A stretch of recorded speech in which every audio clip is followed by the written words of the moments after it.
In today's video, let's talk about one of the most basic op-amp configurations, the non-inverting amplifier. We want to know how our feedback resistor and our R1 resistor control the gain of this op-amp. In order to do this, we need to find a general equation that describes the gain of the op-amp. The gain is defined as the ratio between the voltage output and the voltage input. Taking a look at our circuit configuration, our voltage source is tied to the positive or non-inverting terminal of our op-amp, while the inverting terminal is tied to a small resistor network that feeds back to the output. Let's come up with a gain equation.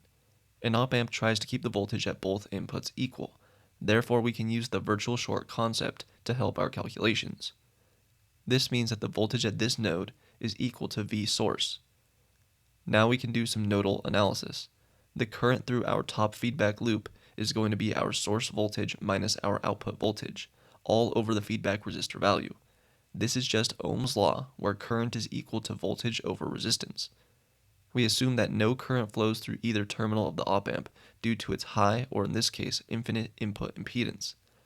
That means the current can only flow through this one path.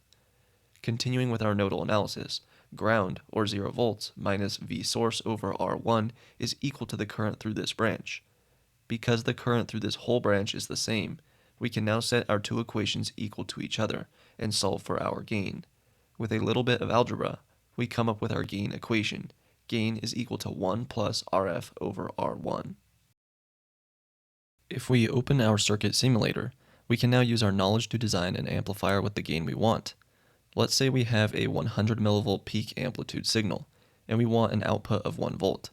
We need a gain of 10. Well, according to our gain equation, we need an RF over R1 value that is equal to 9. Let's use 9 kiloohms and 1 kiloohms for our respective resistors. The simulation shows that this produces our desired 1 volt peak amplitude output. Notice that the output is in phase with the input, but that the amplitude is perfectly scaled by 10. This is the power of the non-inverting amplifier.